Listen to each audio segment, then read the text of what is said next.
Okay, so we're going to talk about intrapartum, and my only regret is that I can't see you face to face to talk to you guys and have fun. So we're going to make the best of this situation and talk about what it's like to have a baby.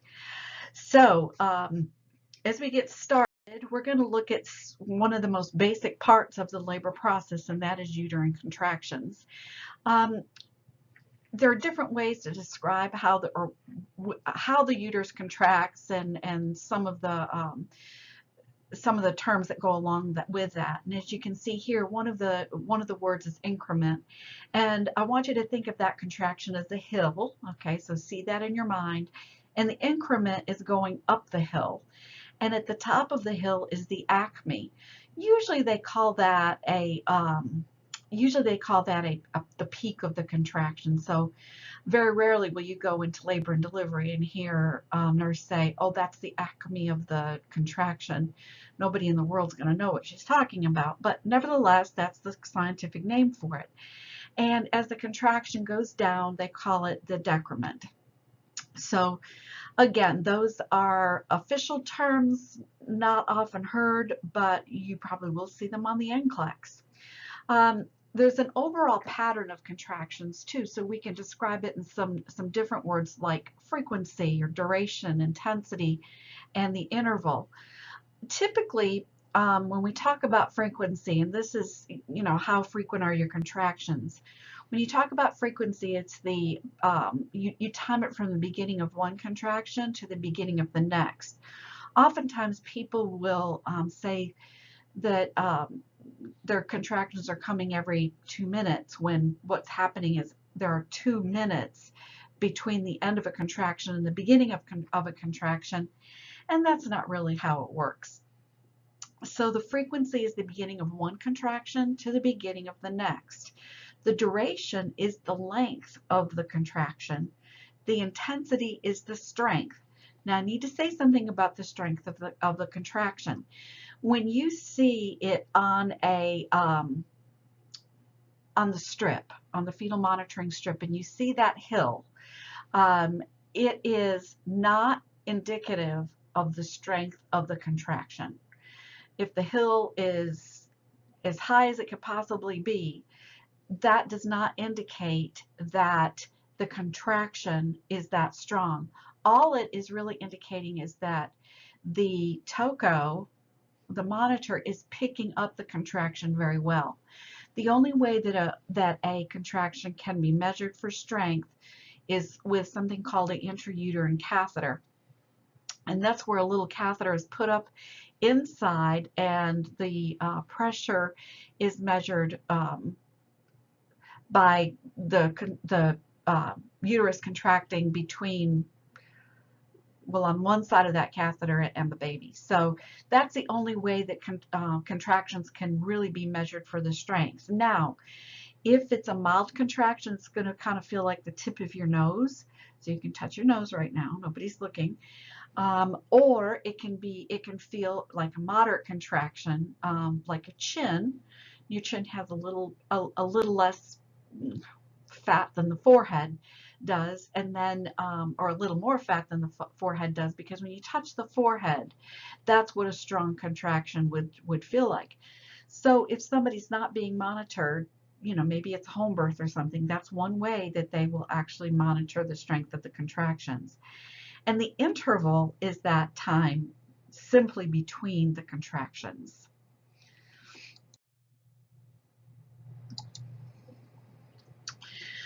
Okay, in terms of the contraction, um, a real contraction begins at the top of the uterus. The top of the uterus is called the fundus.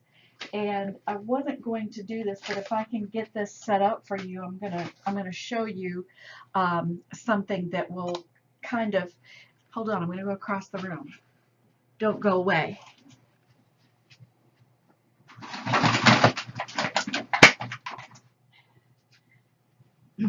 Here I am.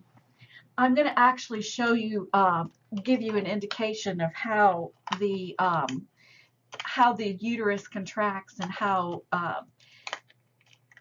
effective a contraction is when the contraction begins at the top of the uterus or the fundus. So bear with me, and you can do this at home.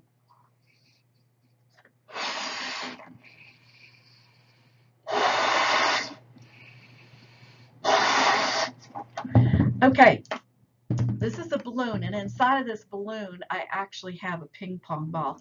You may have actually seen this done on YouTube, and if you want to, you can do it yourself. But what I've done is I've lodged the ping pong ball down in this, what I call the neck of the uterus. So I want you to imagine right now, everybody can see my little balloon or my big balloon. Got to get this lined up. Okay, so this part up here would be the fundus. This whole thing is the uterus, okay? This part up here would be the fundus. This is the body of the uterus. And this little tip right here is your cervix.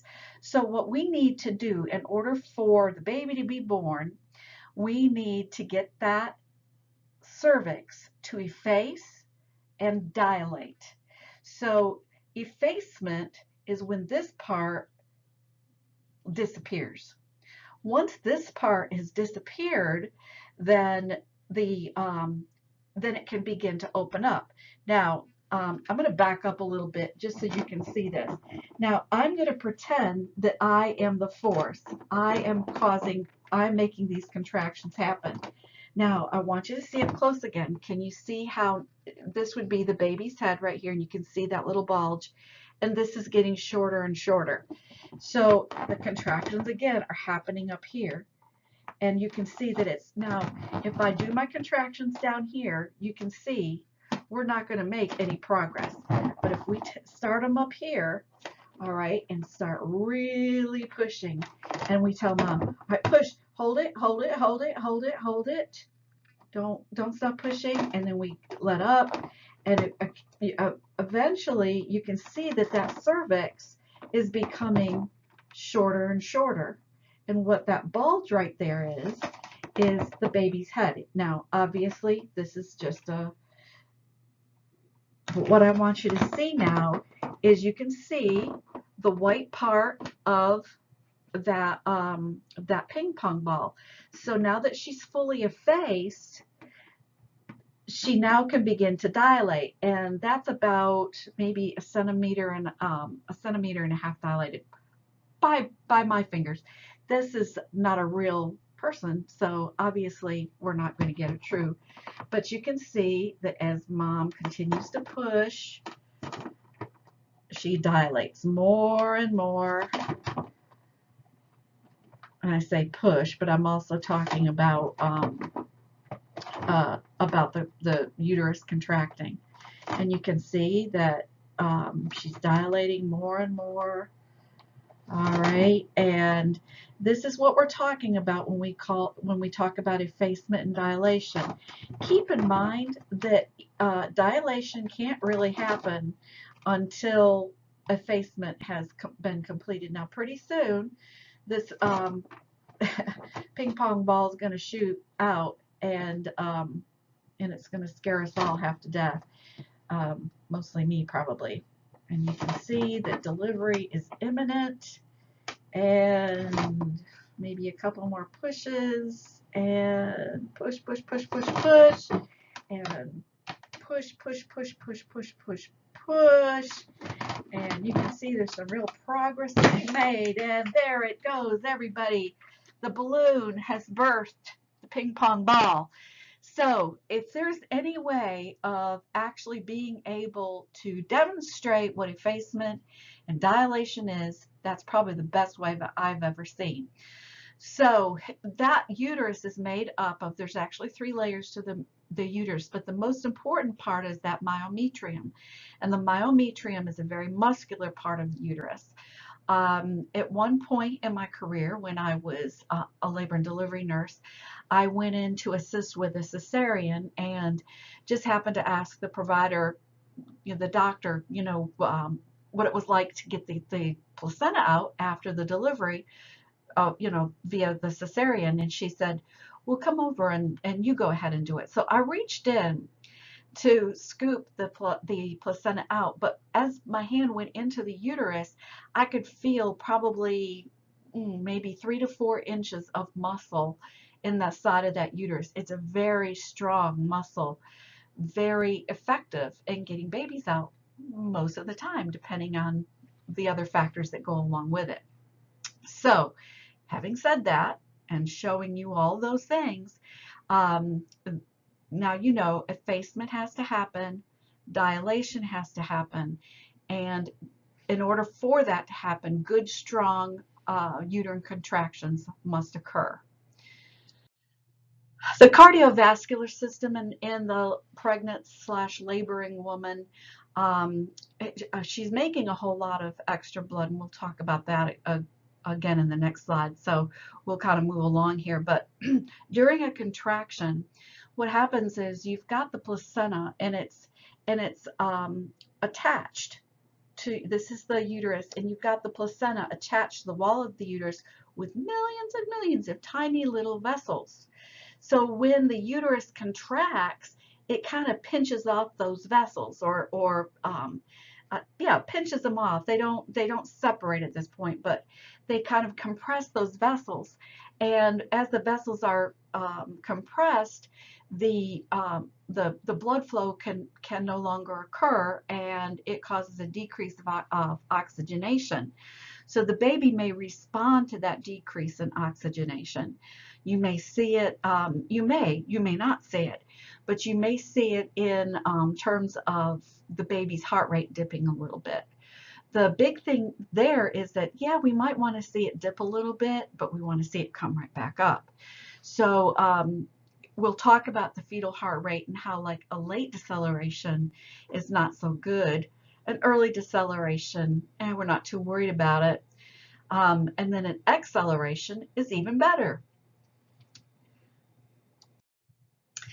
Of course, the respiratory system, you're going to have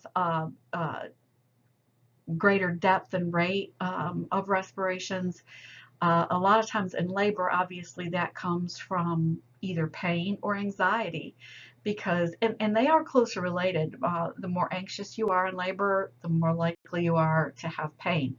So many times, if hyperventilation does occur, which it can, having the mother just blow into a paper bag, or even into her hands for a couple minutes will help with that. Also during labor, because of everything that's going on in the gastrointestinal system, the digestive system slows down. And as a result of it slowing down, things don't pass through as readily. So it's a good idea not to order a large pizza with everything on it during labor, because it's likely not to go anyplace if mother should eat the whole thing. And not only that, if she gets nauseated, she may throw it up. Or the big concern is, should she have to have a cesarean, sometimes she, especially if she goes to sleep, and she vomits, she can aspirate the vomitus, and that, of course, is very dangerous. So pretty much if they don't altogether say nothing to drink, nothing to eat, they will limit it. And I think a lot of it depends either on the facility or on the provider. You know, some providers are more comfortable with giving, sips of water, or giving you a popsicle or something like that. Also, the urinary system is another very important part of it plays a very important part in the laboring, delivering process. A lot of times women won't have the urge to pee because they've had an epidural. They just can't feel that urge. Sometimes you don't feel the urge just because there's so much going on down there. But with an epidural, especially, there will be, a woman may not feel like she has to go to the bathroom when she really does. Problem here is that the woman is probably receiving IV fluids, and her bladder is filling, and a good full bladder can keep the baby from descending. And if you kind of take into consideration what the anatomy is, that bladder does sit just slightly below the uterus. So it can inhibit fetal descent. It also can interfere with contractions. Full bladder may cause contractions to slow down or even stop. And at this stage in the game, we don't want that to happen. I've already talked about this a little bit. The mother does have more blood, and she loses about 500 milliliters of blood during the process of birth. Sounds like a lot, but it really isn't, because she's made up for it by with the extra blood that she's carrying.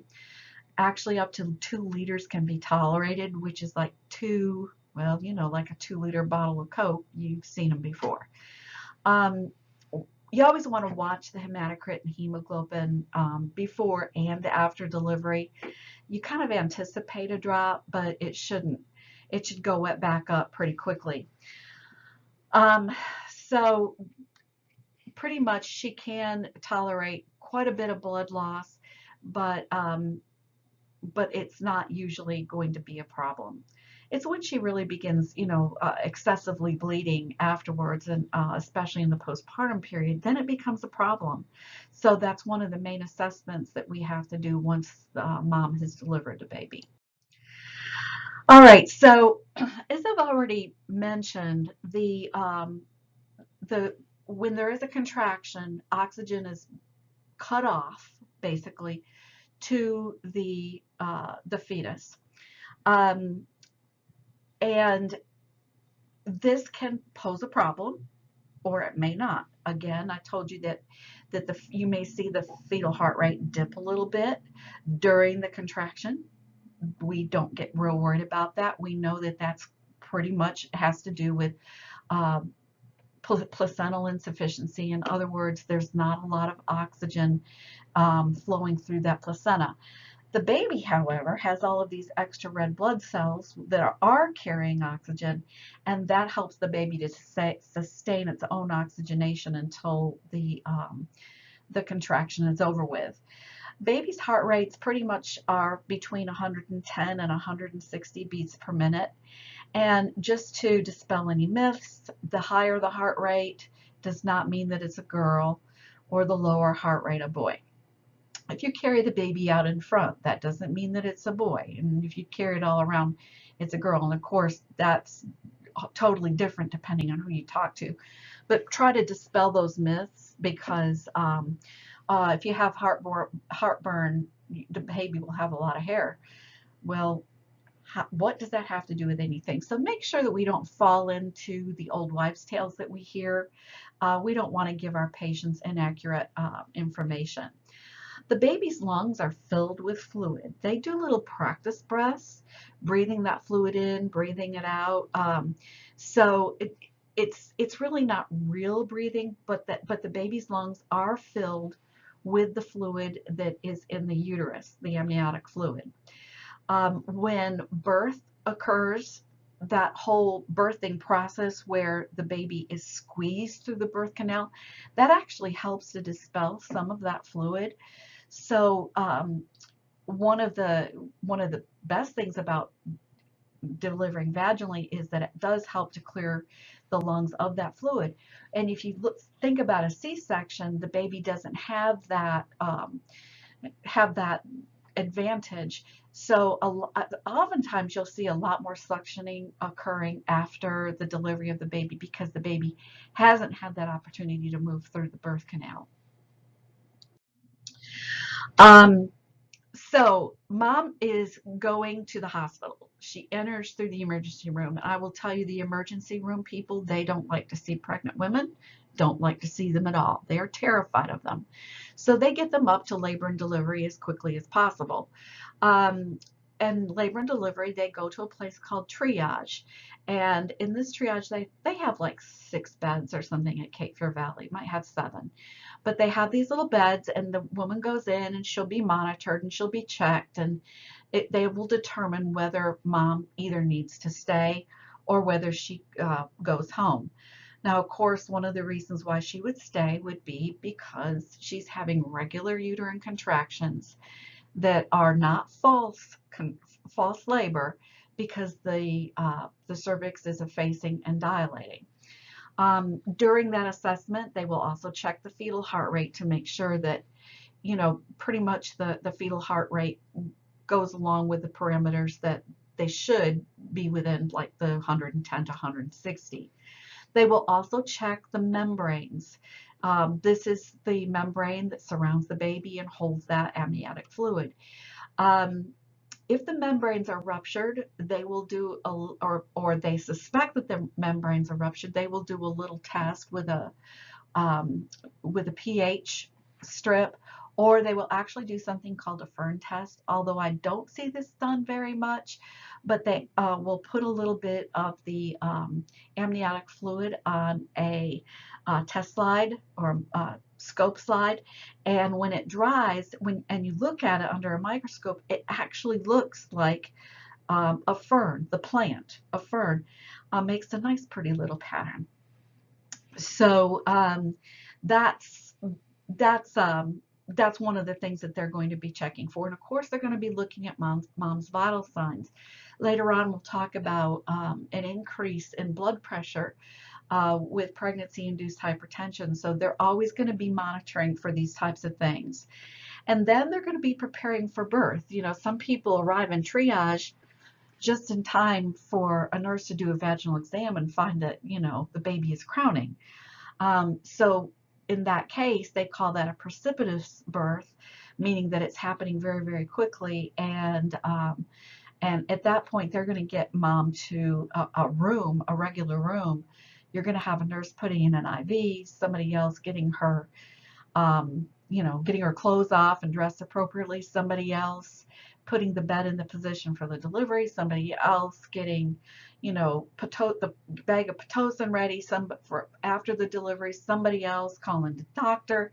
So it's going to be a lot of activity if the labor is happening, labor and delivery, especially the delivery part, is happening very, very quickly. Most of the time, I don't know. I don't think I should say most of the time, because different communities have different issues.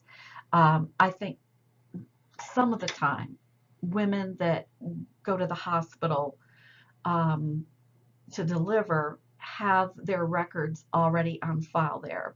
Their doctor sends those records to the hospital ahead of time, or right before they suspect delivery will happen, so that the records can be reviewed by the nurse.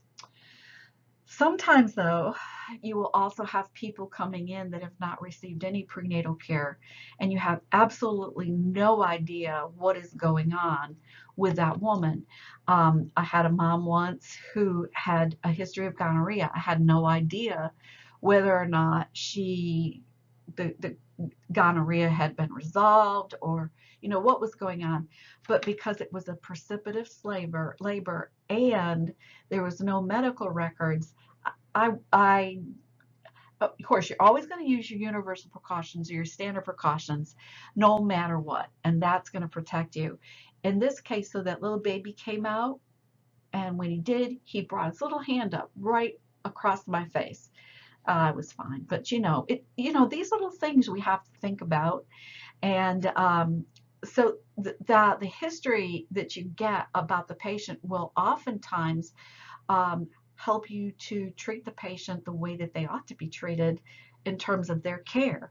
So again, that assessment, that admission assessment, is so very, very important. During that time, of course, the doctor's midwife is going to be notified. Consent forms are going to be done. Labs may be drawn. IV will be started, and pretty much all of the things that I mentioned before. But don't forget that support person.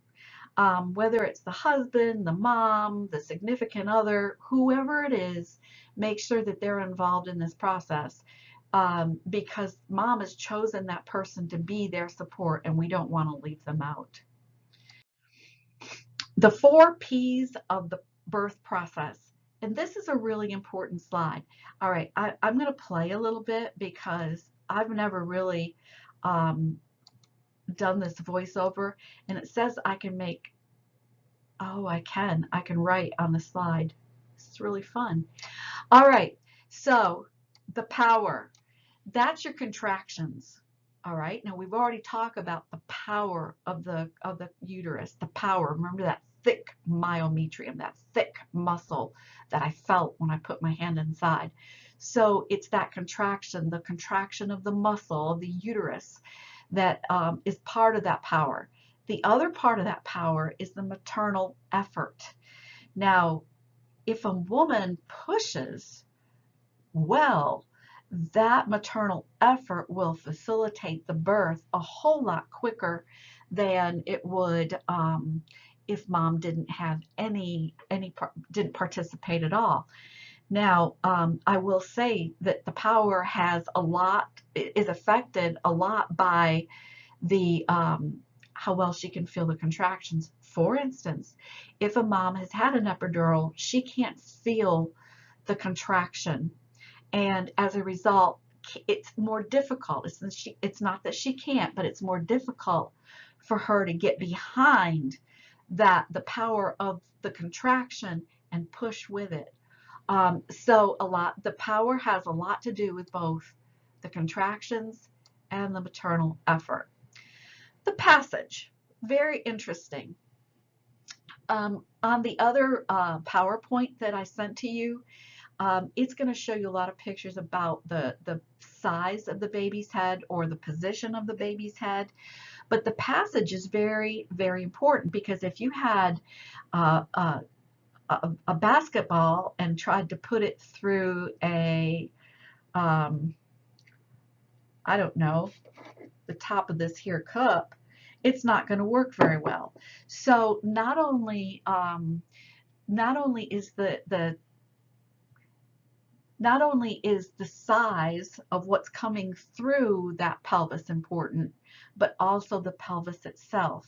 So you've got this bony pelvis, and many pelvises are different sizes and different shapes, and it's really the shape that makes the biggest difference. There's an android shape, I think that's what it's called, and there's another shape, but then the one I want us to focus on is the gynecoid, gyne meaning woman. Gynecoid is more of this shape, and as you can see with this shape, a baby's head is more likely to come through a pelvis shape like this than a pelvis shape like this, which many times is the shape of a man's pelvis. However, sometimes a woman can have that shape. So the pelvis, the shape of it's very, very important. Also the pelvis, if you remember from your anatomy and physiology class, it's actually made up of different bones that are fused together at sutures, and during pregnancy those sutures will soften. So as the baby's coming through the pelvis, there's some movement that the pelvis has that can allow for the ease of the baby to move through. And then you've got the passenger, and that's that little baby.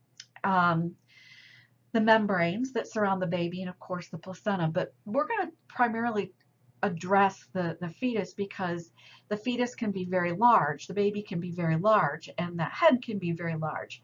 You can have a very normal sized pelvis, but if you have a very large baby, maybe no matter what you do, the baby is not going to fit through.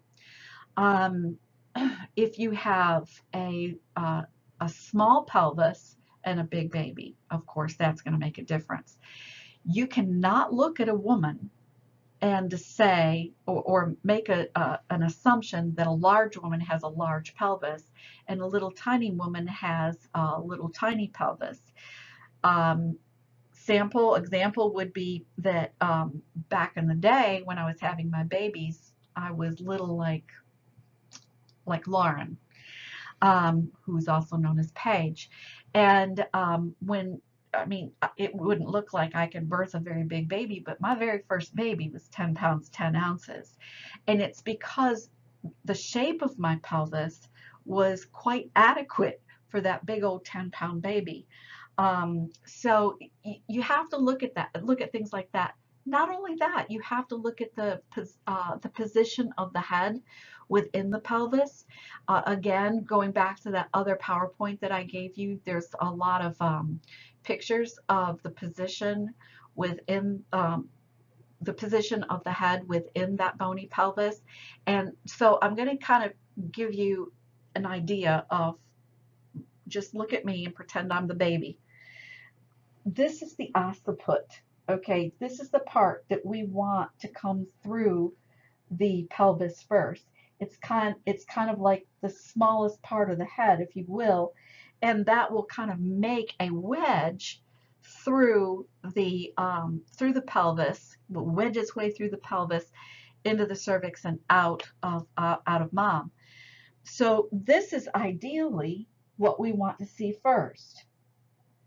We'd rather not see this part first. So we want to see this part back here, but we don't want to see this part. If we see this part, it is likely that the baby is considered to be in the posterior position. Now, how do we determine what is posterior and what is anterior? We always use the occiput. Which way is the occiput turned or facing? If the occiput is facing the back of mom, then it's occiput posterior. All right, because the back is the posterior. Think about your butt, your posterior. So if the occiput is facing mom's tail, that's occiput posterior. If the occiput is facing the front or anterior, that is occiput anterior. Could be that the occiput is facing to the left, so that would be left occiput anterior, depending upon that position. I think what I want you to really understand most of all is that the occiput determines what we term as either posterior or anterior. Ideally, we want the occiput to be anterior. Okay, we want the baby to come out face down, which means that if the if mom's front side is up here, all right, we want the baby to come out like this, all right? So I hope that gives you a nice visualization. I have something else I hope that I can figure out how to bring to you. Believe me, guys, I'm learning a lot of this technology at the same time that you are. You know, I forgot to get my makeup and my hair done before this production, so, you know, God only knows what I'll look like to you. Um, the last thing here is the psyche, and I mentioned it before, but you know, if there's a lot of anxiety or fear, or even sometimes a mom can get worn out. You know, with an epidural, you know, you don't feel the work of labor as much, but when if a mom chooses not to be medicated, they call it labor for a reason. It's hard work and you go through a lot. So, but anxiety, fear, or fatigue can keep you from being as effective in the process of the birth. So don't forget those 4 P's of birth: the power, the passage, the passenger, and the psyche. Maybe you can say psyche, so you remember it's the 4 P's. But anyway, very, very important slide. All right, so here I've gone through and talked about all of this, but here are some more details. Hopefully the baby is cephalic. Cephalic meaning head is coming first. We talked about the little sutures in the pelvis, but there are also sutures on the baby's head. And so as the baby is coming down, and when I say the fontanelles, it's the little soft spots, and you know your skull is made up of different bones as well. Well, the soft spots in the baby's head actually facilitate some molding. You know, they can kind of move to facilitate the birth of the baby. Now, the anterior fontanelle, which is going to be towards the front of the head, is diamond shape, and the posterior fontanelle is triangular shape. So as you are doing a vaginal exam, you can get an idea of the presentation of the baby just by feeling the fontanelles. And no, it will not hurt the baby's brain to touch the fontanelles. The passenger can be in a longitudinal lie where the baby is up and down. Vertex also is another name. The axis lies parallel to the axis of the mother. In other words, up and down. Okay. Now that could mean that the feet are up here and the head is down here. All right. Or it can be flip-flopped, as in a breech, where the butt or feet are coming first and the head. It's still a longitudinal lie. Transverse lie is when the baby is straight across within the uterus, and oblique is kind of angled. Ideally, we want the baby to be in a longitudinal position with the head down, and that facilitates the birth process in the best possible way. Breech babies can be born vaginally. Most physicians are not comfortable doing that. So it's really up to the provider to make the decision as to whether or not they want to deliver a baby vaginally in the breech position. Most often, the mother will have a cesarean. More on the passenger. The attitude is the extent of flexion of the head towards the chest. All right, so what that means is the baby can be like this, which is good. It can be like this. It can be like this, or it can be like this. So let's just look at this for a second. Let's say that this is the cervix. If my head is flexed, that's a good thing because the occiput is coming out. That's the wedge. Let's say my head is up just a little bit. Well, we've got a different part of the head presenting. Let's say that the head is up like this. Now we've got the forehead coming out first. And if we've got a nose presenting first, then it's going to be a difficult, if not impossible, delivery. So all those things are things to consider. You didn't think that the delivery of the baby could be so difficult, but there's so many things that labor and delivery nurse has to be aware of. So it can be a cephalic, head first, breech birth, feet or butt, or a shoulder. And obviously we are not going to deliver a baby with a shoulder first presentation. That can cause shoulder dystocia, which is, an injury to that shoulder, and can make it, it can be out of place, out of joint once the baby is delivered. So little more about passenger. Fetal position, and I've gone through this already. Really, I think my other PowerPoint with all the pictures really shows this a whole lot better. This is ADA formatted, and so it's very difficult to put pictures in the way that I would like them to be. But again, it's the location of a fixed point, and that fixed point is the occiput. The occiput can be facing the right or the left. There's the occiput, there's the mentum or the sacrum. So the mentum is here, and the sacrum, well, that's your backside. It could be anterior, posterior, or transverse. So please look at those other slides for more clarification, because it's very difficult to do this without some pictures. So what are some signs of labor? Premonitory means that this is pre-labor, all right? These things are good, but it doesn't mean that you're in labor. It's kind of hints. Think of it, these are hints about that you may be going into labor shortly, like shortly as in a few days.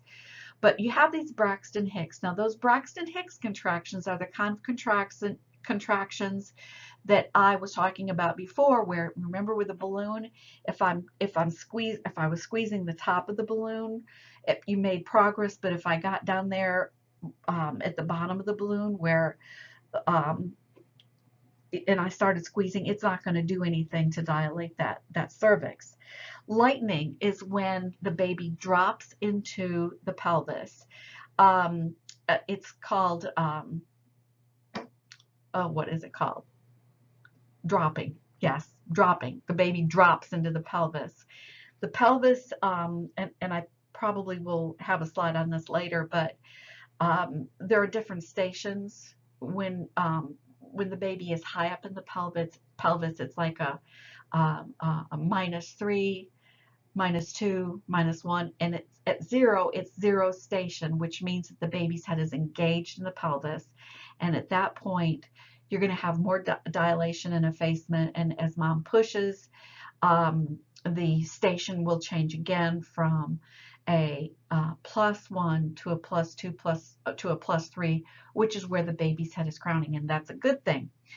You may have some bloody show. That mucus, also known as the mucus plug, that mucus plug is constantly replacing itself during pregnancy. It's not the same old thing for the whole 9 months. So you probably, women will notice discharge throughout their pregnancy. And then that nesting. Don't underestimate the nesting. Everybody wants to go around and get everything all ready and, you know, put all the clothes in the drawer and wash everything, and that's nesting. That's still something to pay attention to. Now, it doesn't mean that you're, getting ready to deliver the baby, but nevertheless, nesting is something to look at. And there may be even a small weight loss before delivery. So to compare labor between true and false, there's a consistent pattern. The intensity and duration increases. Walking will increase the contractions, and notice that with false labor, walking won't increase contractions. You will feel discomfort in both the lower back and the lower abdomen, and effacement and dilation will occur with true labor.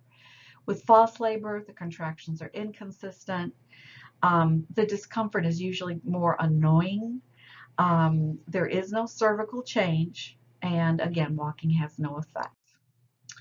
So stage 1 of labor is divided into 3 phases. The first phase is that 0 to 5 centimeter dilation.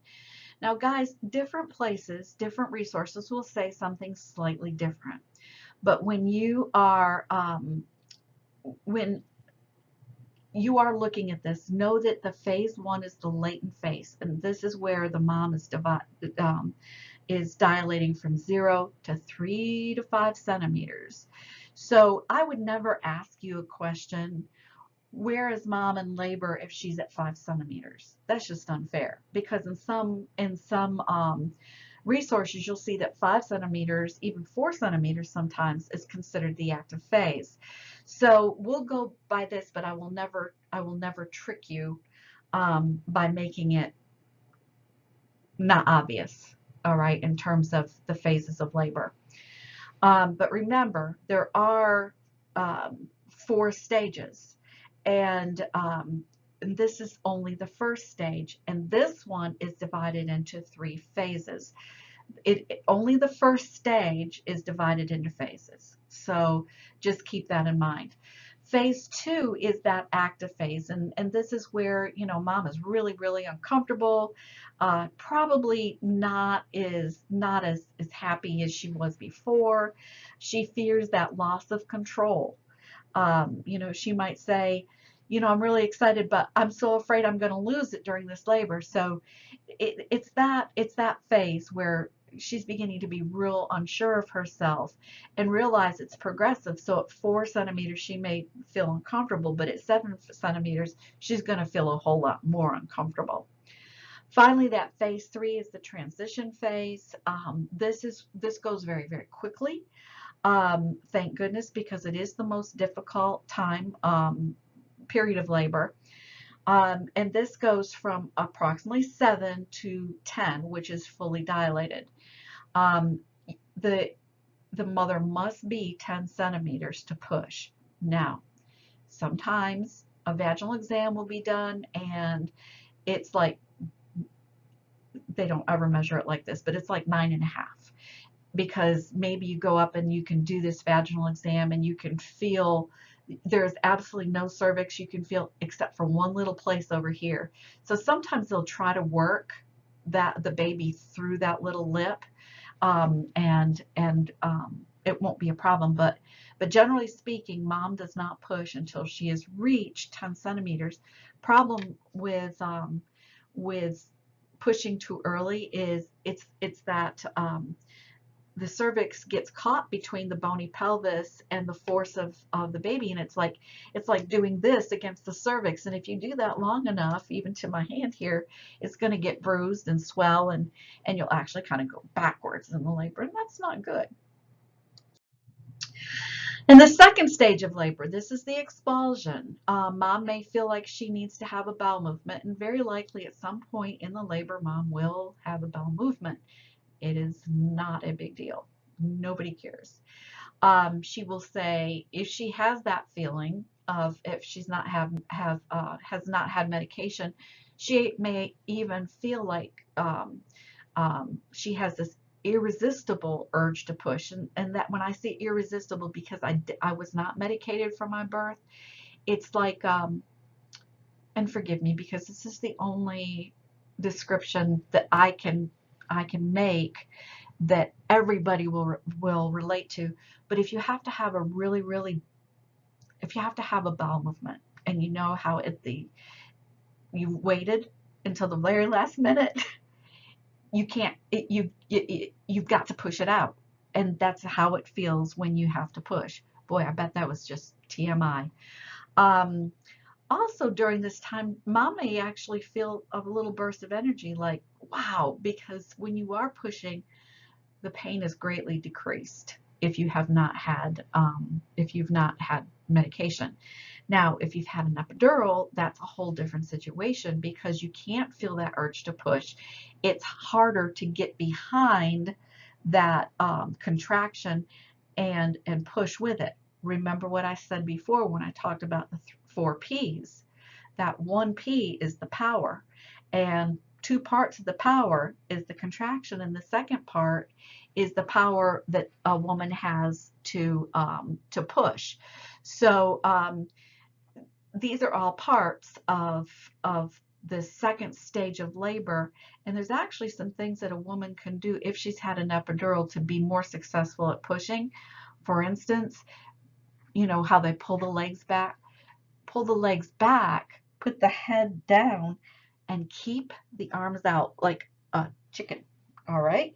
And if you can tell a mom to do that, oftentimes that will make her pushing a whole lot more effective. That's just a little hint that I've learned along the way. All right, so here are the cardinal movements of labor. Another thing that's very important. You've got the descent as the head enters the pelvis. You could almost imagine this now that we've talked about some of these other things, but the descent is when the head enters the pelvis. You've got flexion when the head flexes towards the chest. The head of the baby flexes towards the chest. So it's kind of like what I showed you before. Here we've got crowning. All right. I've come down. I've got flexion. And then I have extension. All right. Restitution. And now the baby actually turns like this. And the top shoulder is kind of brought down like this. And then once that shoulder is delivered, you pull up and the other shoulder delivers, and then the baby continues out of the birth canal. Very hard to demonstrate all that, but it's the cardinal movements of labor are important to know.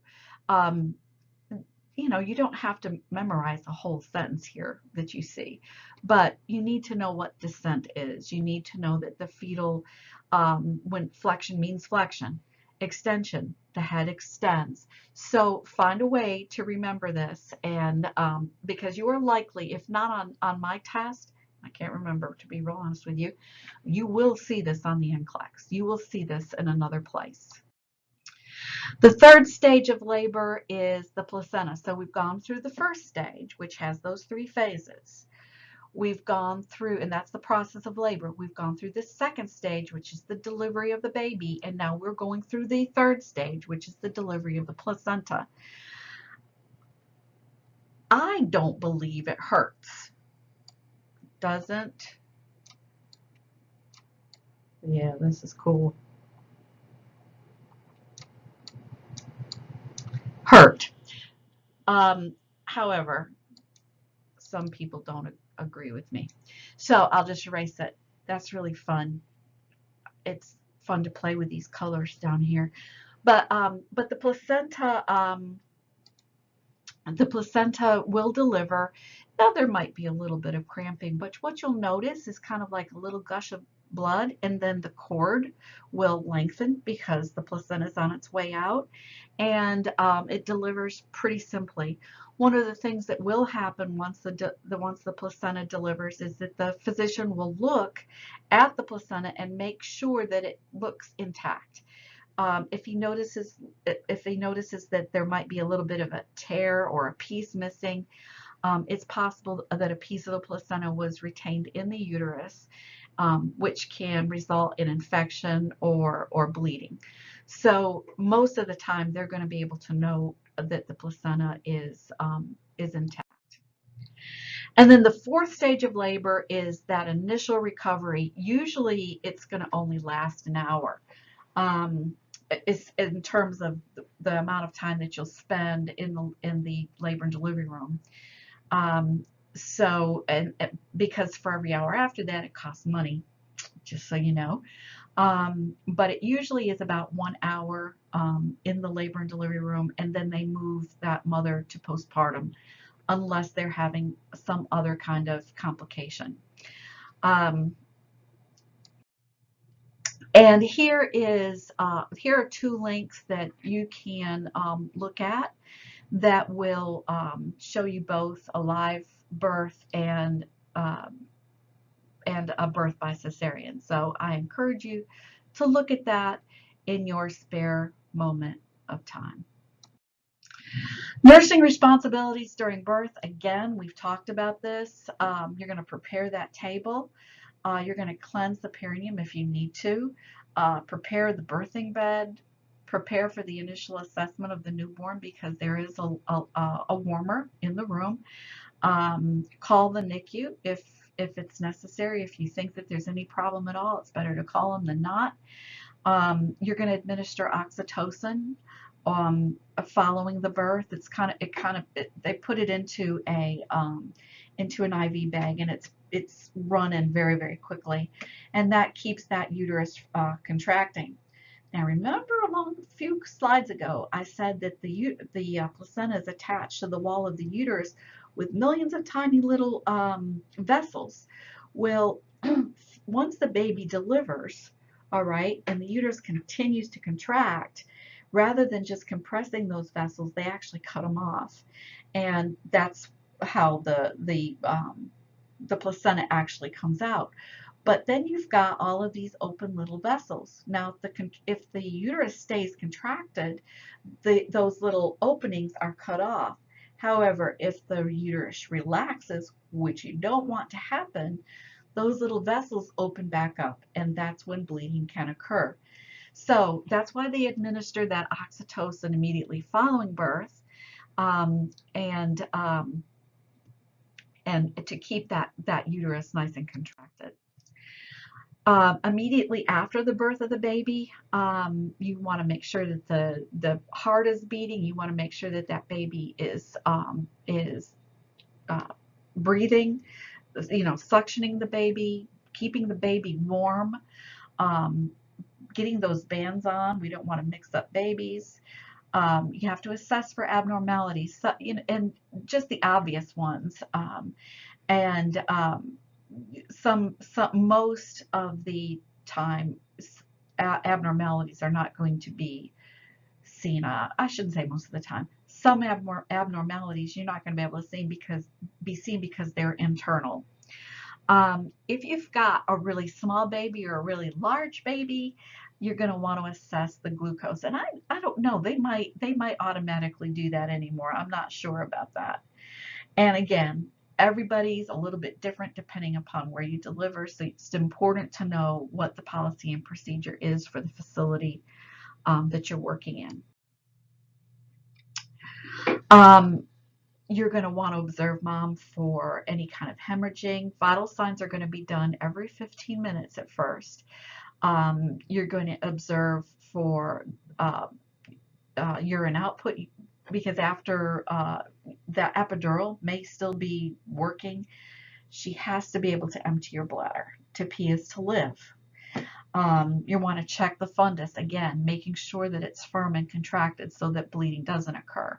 Relieve any discomfort that she might have. Provide her with warmth, because if she's had an epidural, it's very normal to have that shaking immediately following the birth. And sometimes even without an epidural, you have that shivering feeling. And then get that baby to the breast, or skin to skin as soon as possible. Breastfeeding does help the uterus to contract, so that's a real benefit of that breastfeeding. If mom isn't breastfeeding, there's still that skin to skin that's important. So usually the provider will put that baby up on mom's abdomen, chest, as soon as possible, feasibly. We want to make sure that the baby is suctioned. A study once showed that if you put a baby low on the abdomen of a mother, that baby instinctively moves towards the breasts to feed. So it's just a little interesting piece of information. It's kind of fun to know. Okay, so there's many ways to manage the pain of childbirth. Sometimes breathing, relaxation, massage, hydrotherapy, imagery, those things can help. I mean, some people handle pain very well, other people need some interventions. Pharmacologic pain management. Hold on just a second.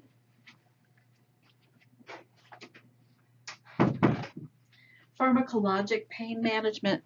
Sorry, somebody was coming up the hall, and I didn't want to think I was crazy in here talking to myself. Can affect the fetus. It can have an adverse effect on mom. It can cause the length of labor to increase, and some drugs can interfere with one another. So let's just talk about this. If a mom were to receive a narcotic during labor and the baby were delivered, the baby is going to feel the effects of the narcotic. The best way, I'm sorry, I'm recording. Hold on. I did. Sorry about that. That's all right.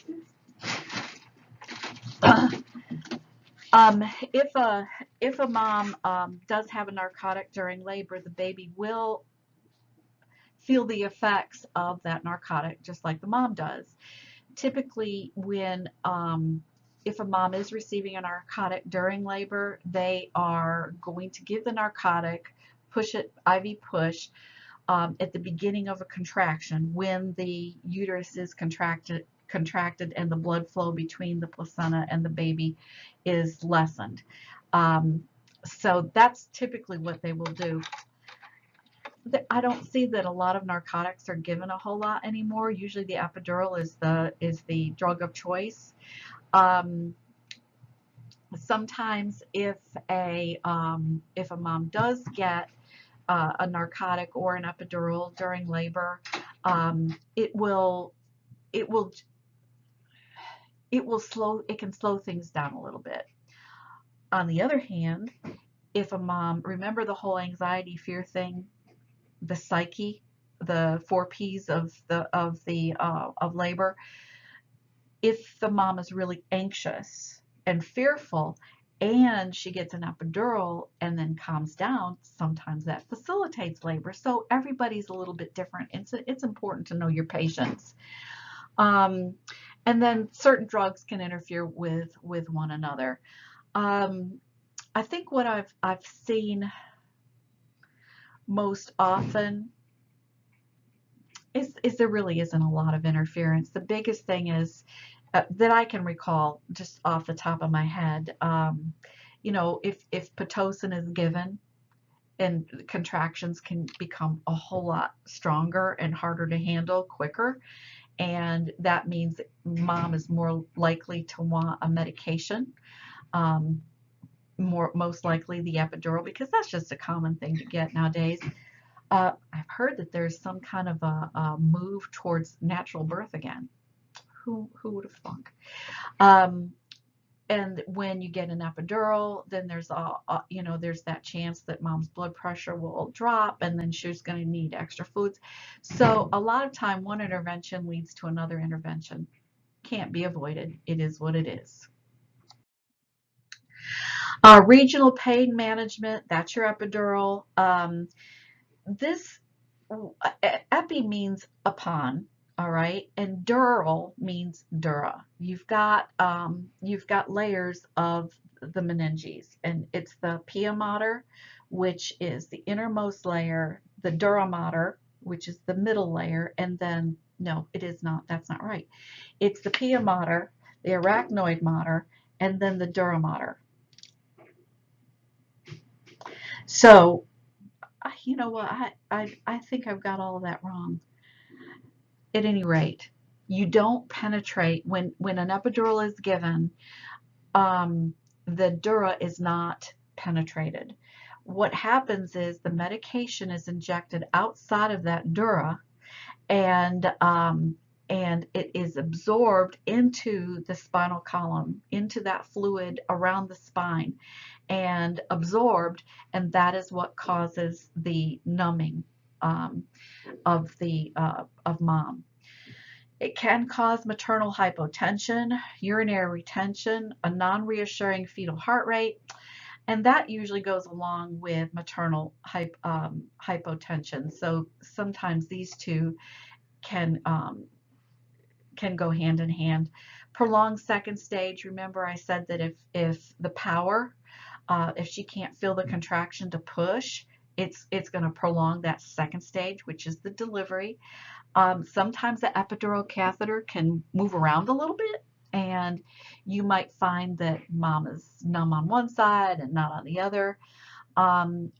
Sometimes when that happens, just moving around in the bed can kind of distribute that medication so that the numbing will be a little more equal. And a fever. This is not common, but it can happen. Subarachnoid, or that spinal block, this is where that needle is put into the spinal column. This is very fast acting, may cause hypotension, bladder distension because the mom can't feel to empty the bladder, and a spinal headache should there be any leakage of the spinal fluid, which would cause a change in pressure, and that's what causes the spinal headache. Not very often used anymore. Intrathecal are your or subarachnoid opioid analgesics, rapid onset. You can ambulate with this. There's usually no hypotension, limited duration, and there's some pain relief. Again, I don't see this being used very commonly. We've talked about some of these, the narcotic pieces, the systemic drugs for labor, Demerol, Stadol, Nubain. Again, I've already mentioned that you're going to start that IV injection at the beginning of a contraction when the blood flow to the placenta is reduced, and thereby reducing the amount of medication that the fetus gets. My voice is almost shot, people. And I'm getting tired, so if I start talking backwards, you'll know why. Other medications that can be given are Phenergan. Phenergan is used for nausea. It also, in combination with like a narcotic, because oftentimes the narcotic will cause nausea, so they give the Phenergan to combat the nausea, but the two together can really cause a lot of sleepiness and kind of an inability for mom to, if she gets to that pushing stage, to participate. A sedative may be given in prodromal labor. Prodromal labor is one of those labors that just kind of drags on and on and on and on. You know, they've got mom in the hospital. She's not in active labor. She's not really in any discomfort, but she's there for whatever reason. They've decided to keep her, and she needs to sleep. And so a sedative may be given. They may give a local injection of some kind of lidocaine, of some kind of cane drug before they do the episiotomy. Obviously, if you've had an epidural, you're not likely to feel that anyway, so that's probably not going to occur for an episiotomy. Or yeah, the injection probably will not be given if a woman has an epidural already. Pudendal block, not very often given. And then general anesthesia is only given when there is a crashing emergency. Mom has to be rushed to the, and an epidural has not been, you know, given before that. And get her to the operating room and get that baby out. They can get babies out in less than 5 minutes, usually around 3 minutes, should there be any real crashing emergency or danger to the baby. So it can happen very, very quickly, but under general anesthesia. Some complications that lead to a C-section is cephalopelvic disproportion. In other words, you can almost figure this out. Cephalus head and pelvic is the pelvis. So either the head is too big for the pelvis or the pelvis is too small for the head. It's not the same thing, because you can have a very normal pelvis but a very large head. We kind of mentioned that before. Failure to progress. Mom is going through labor. She might be having good contractions, but for some reason she gets to 6 centimeters and she will not dilate anymore. And so if that should happen, you know, they're going to give it a while, but eventually they'll decide, look, we have to do a cesarean. There may be distress to mom or baby, could be a breech. There could be an abruption of the placenta or placenta previa. I'm going to talk about this in another lecture, but an abruption of the placenta is the separation of the placenta from the wall of the uterus before the baby is born, which would cut off oxygen supply. Can be partial, can be complete. Placenta previa is when the placenta actually covers either partially or completely the opening of the cervix. And a VBAC, vaginal birth after cesarean. You know, sometimes a doctor will opt, or even a mother can opt to have a cesarean if she's had a cesarean in the past.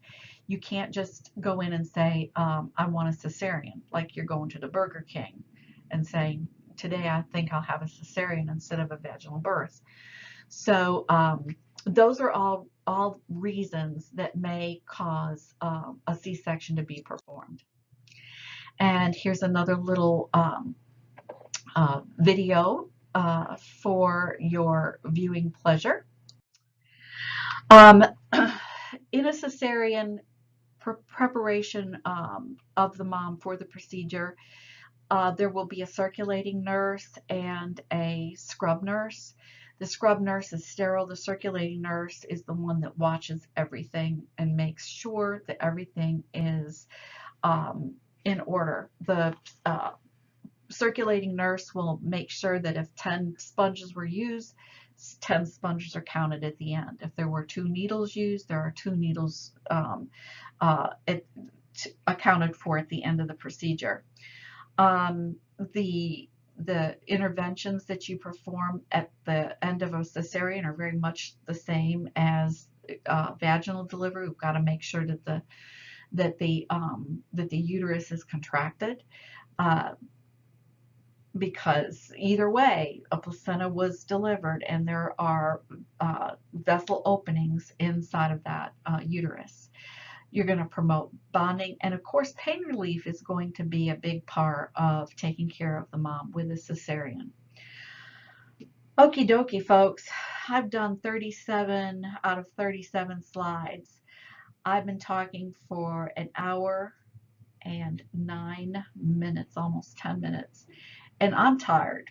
So I am going to stop here. I hope that this has helped. We're going to move through this whole thing together. I'm not crazy about doing things this way, but we can make it fun as we can. I know that it's not ideal, but I would ask you if you have another idea or option that doesn't go against the law. I'm willing to look at it, but I'm just kidding. This is what we have to do for now. So I will make sure that you have what you need to be successful. You're going to have to do your part, and we'll be good. So hope you've enjoyed. I will see you later. I have to get something ready for postpartum. So have a good evening, a good day, or whatever you have. Bye, y'all.